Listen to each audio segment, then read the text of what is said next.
नवी मुंबई महानगर पालिका आयुक्त राजेश नार्वेकर ने 2023-24 के बजट को किया पेश।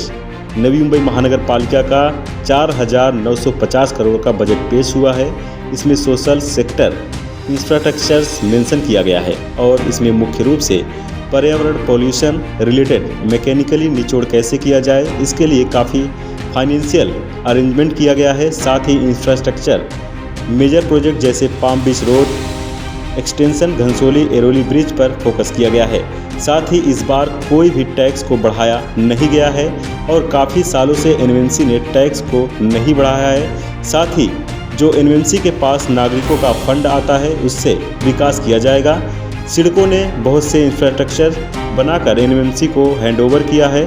आयुक्त ने कहा कि लोक प्रतिनिधि के साथ चर्चा कर टैक्स बढ़ोतरी की जाए तो उचित होता है और इस बार एनवीएमसी आयुक्त ने आरोग्य, शिक्षा, स्वच्छता, वाहतुक सुविधा, पर्यावरण, पार्किंग व्यवस्था के कामों को वेग दिया जाएगा ताकि नागरिकों को आने वाले समय में ज़्यादा से ज़्यादा सुविधा मिल सके। इस बारे में अधिक जानकारी नवी मुंबई महानगर पालिका के आयुक्त राजेश नार्वेकर ने दी है। ये जो आज बजट हमने डिक्लेयर किया है, इसमें एक बात हुई थी इस साल, जहाँ की यहाँ पे लोक प्रतिनिधि नहीं है तो लोगों की राय क्या है, लोगों की अपेक्षा क्या है, इसलिए हमने लोगों से सजेशन मांगे थे कि आप अर्थ संकल्प में से क्या चाहते हो।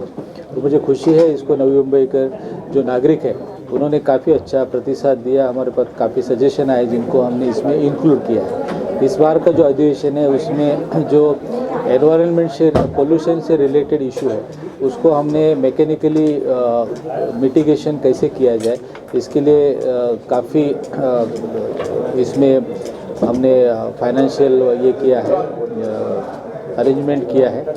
और उसके व्यतिरिक्त जो हमारे इंफ्रास्ट्रक्चर मेजर प्रोजेक्ट है जैसे घनसोली एरोली ब्रिज है, ऐसे जो बड़े प्रोजेक्ट है उन पे भी फोकस किया है। तो मुझे लगता है और सबसे दिलासा देने वाली बात यह है लोगों के लिए कि इसमें कोई भी टैक्स हमने बढ़ाया नहीं है। तो मुझे लगता है कि नवी मुंबई के नागरिकों को मद्देनज़र रखते हुए इस साल का बजट बनाया। नॉर्मली थोड़ा बहुत टैक्स हर साल बढ़ाना ये एक रूटीन चीज़ होती है, लेकिन नवी मुंबई महापालिका की परंपरा है काफ़ी साल से यहाँ पे टैक्स बढ़ा नहीं है।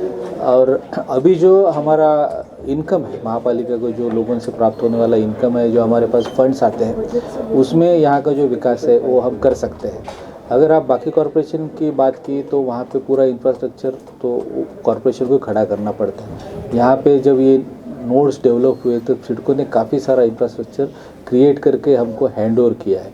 तो बाकी कॉरपोरेशन से हम उसको कंपेयर नहीं कर सकते, लेकिन थोड़ी बहुत बढ़ोतरी तो होनी चाहिए। लेकिन मुझे ऐसे लगता है कि फ़िलहाल एज ए एडमिनिस्ट्रेटर कि जब बॉडी होती है जहाँ लोक प्रतिनिधि होती है तो उन चर्चा होके बॉडी में ठहराव होके इस प्रकार की बढ़ोतरी होना ये उचित रहेगा, ऐसे मुझे लगता है। फ़िलहाल जो है पानी, उसमें आपको पता है कि हम मोरवे से पानी लेते हैं और हम एमआईडीसी से भी पानी लेते हैं। जहाँ तक एमआईडीसी का सवाल है तो वहाँ पे हमको 80 mld एक्सपेक्टेड है, लेकिन 60 mld तक ही पानी आता है। उनके यहाँ भी इंफ्रास्ट्रक्चर का वर्क चालू है, तो उनसे एश्योरेंस मिला है कि बहुत जल्दी वो काम जैसे ही होगा तो तब 80 mld पानी हमको मिलेगा, तो हमको काफ़ी राहत मिल जाएगी। दूसरी बात है कि जो हमारा पोर्टेबल वाटर है और नवी मुंबई कॉरपोरेशन एरिया में ही एमआईडीसी यहाँ पे बसी है, तो वहाँ पे पोर्टेबल पानी बहुत जाता है। तो हमने टीटीपी के माध्यम से अभी करीब 40 mld का प्लांट सक्सेसफुली लॉन्च किया है। तो 7 mld हम लोग एमआईडीसी को अभी बेच रहे हैं। तो हमारा प्रयास पूरी तरह से है एमआईडीसी के माध्यम से कि ये 40 mld पानी हम अगर एमआईडीसी को बेच सके इंडस्ट्री को, तो हमारा जो पोर्टेबल 40 mld पानी है वो बच जाएगा, वो भी हम लोगों को उपलब्ध कर देंगे।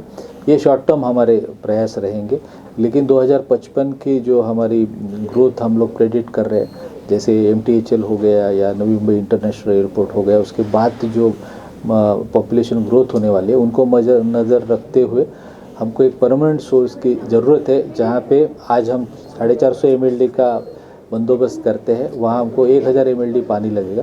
तो इसके लिए हमको एक शाश्वत पानी का सोर्स चाहिए। उसके लिए हमने स्टडी ग्रुप फॉर्म किया है और उनके पास से कुछ सजेशन आ रहे हैं, उस पर हम वर्किंग कर रहे हैं। ऐसे नहीं है और सिटी को, लेकिन क्या है कि 12वीं एक डैम ऐसे है जिसके ऊपर कल्याण, मीरा भाईंदर, ठाणे, नवी मुंबई, ऐसे बहुत सारे महापालिका क्षेत्र, उल्लासनगर, ये सभी उसके ऊपर डिपेंड करते हैं। और नवी मुंबई को अभी मोरबे का खुद का सोर्स है और MIDC का पानी वो जो ऐरोली, दीघा, घनसोली क्षेत्र है वहाँ पे वो यूज़ करते हैं, that is over and above. लेकिन हमारे पास कुछ तो सोर्स है, लेकिन बाकी कॉरपोरेशन ऐसे है जिसके पास सोर्स ही नहीं है, तो इसके लिए उसमें कम ज़्यादा होता है। लेकिन यहाँ का पानी निकाल के वहाँ नहीं दिया है, लेकिन उनका इंफ्रास्ट्रक्चर का वर्क चालू है, तो मुझे लगता है कुछ महीनों में ये 80 MLD पानी मिल जाएगा। आपको पता है कि माननीय उच्च न्यायालय ने भी उसमें ऑर्डर किया था, उसके बाद हमने काफ़ी सारे उपाय योजना शुरू किए। उसमें से एक था कि यहाँ के जो डेवलपर्स और आर्किटेक्ट्स हैं उनके साथ एक मीटिंग ली और हमने जो BMC के रूल्स अडॉप्ट किए हैं उसके बारे में उनको हमने सूचना दी और उसका इम्प्लीमेंटेशन करने के लिए उनको इंसिस्ट किया। That was one part. Second, जो डेब्रिस की ट्रांसपोर्टेशन वगैरह होती है उसके ऊपर भी काफ़ी कंट्रोल लाने का प्रयास किया है। लेकिन जो हमारे आजू बाजू में डेवलपमेंट वर्क चालू है, इंफ्रास्ट्रक्चर वर्क चालू है, जैसे नवी मुंबई इंटरनेशनल एयरपोर्ट है, वहाँ के क्वारीज है, उसके वजह से काफ़ी प्रभाव नवी मुंबई क्षेत्र पे आया है।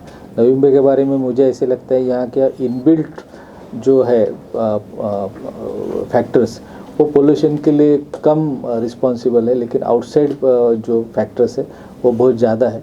तो ये बात भी हमने MPCB और शासन के नज़र में लाई है, तो शासन भी उसके ऊपर कार्रवाई कर रहा है। मैंने बताया कि बहुत वस्तुनिष्ठ इस प्रकार का बजट बनाया है पिछले 3 साल में, जो हर डिपार्टमेंट ने खर्च किया है और उनकी क्षमता क्या है, ये सब मद्देनज़र रखते हुए हमने ये बजट बनाया है। इस साल का हमारा बजट 4,950 करोड़ का है और उसमें काफ़ी सारे सोशल सेक्टर के और इंफ्रास्ट्रक्चर के वर्क उसमें मेंशन किए हैं और मुझे पूरा विश्वास है कि आने वाले आर्थिक वर्ष 2024-25 में हम वो 100% अचीव करेंगे। Thank you. Video journalist Rahul Kadam साथ पंकज बिनोंसी की रिपोर्ट, आवाज़ टुडे, नवी मुंबई।